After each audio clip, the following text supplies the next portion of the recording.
motokrosa dzīvē esmu motokrosa treneris, bet līdz tam bija garš un ilgstošs ceļš. Sāku nodarboties ar motosportu tikai 13 gadu vecumā, bet iepriekš bija aktīvi apmeklēju gan futbolu, gan basketbolu, kā arī dziedāšanu. Mans tēvs Andris Kalniņš, kurš arī bija PSRS izlases vecākais treneris motokrosā un ir izaudzinājis daudz labus motosportistus. Esmu 15 gadus pavadījis motokrosā. Ir bijuši daudz labu sasniegumu, gan Latvijas čempions, gan Polijas čempions, gan Baltijas čempions. Un beidzot savas motosporta gaitas, 28 gadu vecumā pievērsos teorētiski pie savām zināšanām tieši pa motokrosu. Mācījos Latvijas Sporta pedagoģijas akadēmijā 5 gadus, pabeidzu to visu un pašlaik studēju vēl maģistratūrā un aktīvi pievēršos motokrosu dzīvē. Adrenalīna motoklubs ir izveidojis jaunā veidolā un cenšamies izveidot skolu, kurā var iesaistīties dažādi sportisti, gan vecumā, gan arī savā kvalitātē. Viens no tādiem galveniem aspektiem, kur pievēršam uzmanību tieši pie braukšanas un fiziskās sagatavotības, kas ir viens no tādiem svarīgākajiem motosportā. Klubs tendējās vairāk uz jaunatni iesaistīt, to mums vajadzētu vairāk pateikt. Nevis uz 30-gadīgiem un labi sportisti paņem klubā, ja? Bet pats klubs cenšas izaudzināt labus sportistus, ar ko mums būtu pašiem gandrīz lepoties. Kurš būtu, kā teikt, mūsējais tā sauc. Mūsējie tagad visi, kas brauc šajā klubā, ja? Bet no tāda viedokļa, ka mūsējais ir tas, kurš izaug no pamatiem un ka viņi uzved uz to līmeni. Ja? Jo pirmais treneris ir vienmēr tas labākais treneris, jo tas ir ielicis to pamatu tajā sportistā. Es domāju, tādā kontekstā mēs varam parunāt. Vecāki piedalās katrā treniņā, gan fiziskā treniņā, gan tehnikas treniņā, un viņu līdzdalība bērnam ļauj justies drošam, kas ir ļoti svarīgi tieši jauniem sportistiem, ja, kas ir jauni 7 gadi līdz 14 gadi. Ja. Un tur ir tas, ka tam jaunam braucējam ir svarīgi sagatavoties fiziski un psiholoģiski, lai viņš varētu uzkāpt uz to motociklu virsū. Tiks piedāvāta noma gan 65 kubika, gan 85 kubika motociklu, tāpatās kā arī ar ekipējumu. Un tas tiks ļaut izmantot tieši jauniem braucējiem, kuri sāk braukt un jau kādu gadu brauc, ja, lai pēc nodarbībām 3-4 mēnešus vecāki saprastu, vai viņu bērns ies tajā motosporta gaitās un būs spējīgs pildīt norādījumus, ko mēs sniegsim. Vai bērniem ir iespēja atbraukt un noskatīties kādu treniņu, kā sportists strādā? Jā, tā iespēja viņiem nav liekta, un tas būtu pat labi, ja viņi to apmeklētu.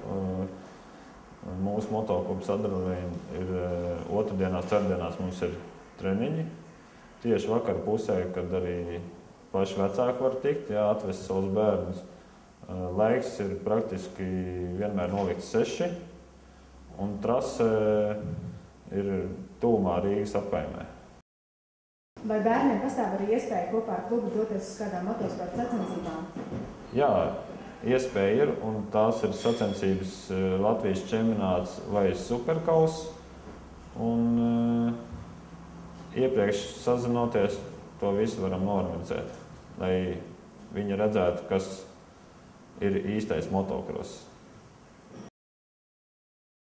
Tas sportists atnākot 7 gadu vecumā, bērns, ja, kā es viņu saucu bērnu, viņam ir līdz 18 gadiem, bet to, ka viņš tiek lēnām gatavots un no viņa netiek piespiestas un uzspiests.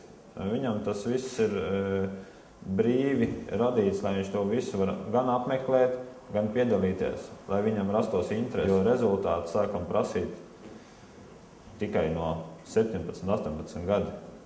Bet mums ir daudz, kā teikt, klubi, kur ir galvenais rezultāts. Mums nav galvenais rezultāts, mums ir galvenais rast jauniešiem iespēju šajā klubā. Un otrs ir tāds, ka lai viņš neizaug tikai par labu sportistu, bet arī kā labs cilvēks. Tas, kad 7 gadi sportists, tas labi skan, bet sportists tas ir tam mazajam bērnam liels sloks uz pleciem. Tāpēc, kad 7 gadi viņš sāk iet skolā, viņam ir daudz kas jauns. Un motocross ir tāds, kad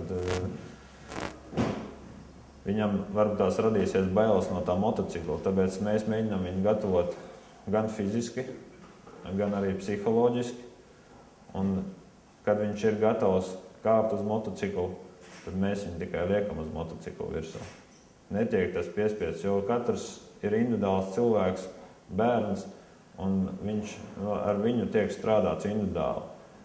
Jo galvenais pamats, ko mēs gribam šeit panākt klubā, ir tas, ka tas bērns sāks braukt un sāks mācīties, lai viņš to darītu pēc iespējas pareizāk. Lai viņam, kad viņš sasniedz savu vecumu 17, 18 gadu, kad viņam jāsāk sev rādīt ārpus kluba, kā teikt, sacensībās, tad, lai viņam nebūtu jāatgriežās pie vecām kļūdām. Par tām fiziskām īpašībām es tur neko nesaukšu, tāpēc, ka, tas jau tuvāk, kad viņi ir šeit, tad mēs viņus runājam. Un es saku, katru vecumu posms ir svarīgi ielikt to fizisko īpašību. Jā. Tas ir gan 7 līdz 8 gadi, gan no 8 līdz 11 gadi, no 11 līdz 13. No 13 līdz 15 gadu vecumam katram ir savu fiziskā īpašība, ko mēs cenšamies arī ielikt pamats viņam, jā, lai viņam uz priekšdienām, kad viņš paliek vecāks, viņš ir gatavs gan fiziski, gan morāli visos radītājos. Jā, mēs jau to runājam, kad iemācam braukt no sākuma ar motociklu, jā, vai tas arī ir kvadrcikls. Jo maziem bērniem, maziem sportistiem tiek izveidot trasi pļavā un bez nekādiem sarežģījumiem. Ja? Viņam tiek jāizpild uzdevums pēc uzdevuma, un tā mēs lēni prātīgi ejam tikai uz priekšu. Un tad mēs varam panākt to rezultātu. Jo ir ļoti nepareizi viņu laist uzreiz trasē iekšā, kur ir daudz sarežģītu elementu, un viņš puiku maziņš būdams, viņš to nemaz nesaprot, kā viņu to vajadzētu izpildīt. Tāpēc ir svarīgi nolaisties viņa pasaulē un kopā ar viņu augt. Bez galvas motokrosā neviens nav tālu ticis, un labi motokrosisti visi ir gudri.